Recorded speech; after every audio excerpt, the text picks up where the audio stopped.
En revanche, le reste de l'Île-de-France est assez bien pourvu en base de loisirs. Nous le voyons depuis le début de cet été en faisant le tour des terrains aménagés dans la région parisienne. Ce soir, Michel Vial nous donne une preuve de plus. Il nous emmène sur la base de loisirs de Cergy-Neuville. Créée à l'origine pour accueillir toutes les couches de la population, particulièrement celles qui ne partent pas en vacances, les bases de plein air et de loisirs comme celle de Cergy-Neuville semblent avoir réussi au-delà de toutes les prévisions. Plus d'1 million de personnes l'ont en effet fréquenté en 1981, plus de 40 000 pour la seule journée du 14 juillet. Ce succès paraît donc le signe d'un besoin qui a peut-être été créé en la circonstance, mais qui reflète néanmoins une certaine aspiration à la détente sur un espace libre et animé. C'est le cas à Cergy, où l'équipement de 250 hectares offre à ses usagers des possibilités variées d'activités sportives et culturelles dans un cadre rural préservé du bruit. En ce qui concerne l'accueil du public, de la jeunesse et du cadre associatif, on commence à atteindre les objectifs que l'on s'est fixés. Néanmoins, il reste le problème de la finition des bases de loisirs et de leurs aménagements, car si on prend un exemple comme la planche à voile, qui s'est développée plus vite que les aménagements, et naturellement c'était imprévisible, on peut parler d'un besoin de centre nautique pour la base de loisirs de Cergy, par exemple, ou d'un hébergement, puisqu'il n'y a aucun hébergement dans le département du Val d'Oise. Nous, ce qu'on veut, c'est très simple, que le terrain qui est en bas du pont, à la droite du pont, où les voitures peuvent rentrer et aller stationner, qu'il soit ouvert le samedi et le dimanche.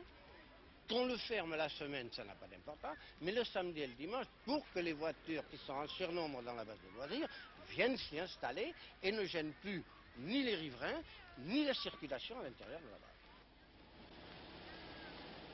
Évidemment, ce type de forte concentration populaire ne laisse pas de poser des problèmes. Problèmes de stationnement, certes, mais aussi de sécurité jour et nuit, de surveillance sur l'eau, de promiscuité. Autant de points, pas toujours faciles à améliorer. Au fond, ces bases de loisirs, où tout paraît prévu, conditionné, mâché, ne s'apparenteraient-elles pas à des vacances pour assister, sans aucune place pour l'imagination ou l'initiative? Les bases de loisirs, c'est l'inverse de ce que vous venez de dire, je m'excuse, mais justement elles ont été créées pour une certaine liberté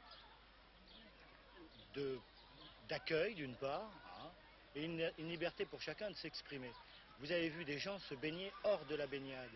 Bon, c'est dangereux, c'est interdit, mais chacun prend sa responsabilité et on ne va pas mettre un gendarme derrière chaque baigneur, on ne va pas mettre un gendarme derrière chaque squatteur à planche à voile.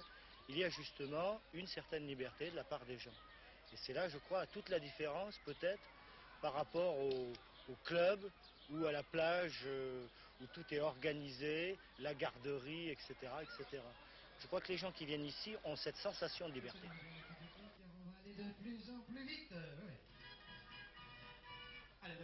Dans l'esprit de leurs responsables donc, la récréation de plein air, vocation première de ce genre d'établissement, va de pair avec la liberté d'expression, la responsabilité individuelle et collective qui doivent s'y développer dans le respect volontaire des autres et des deniers publics. Reste évidemment à savoir si la notion même de groupe, de foule, ne dilue pas plus ou moins ces responsabilités-là, mais cela, c'est sans nul doute le sujet d'un autre débat.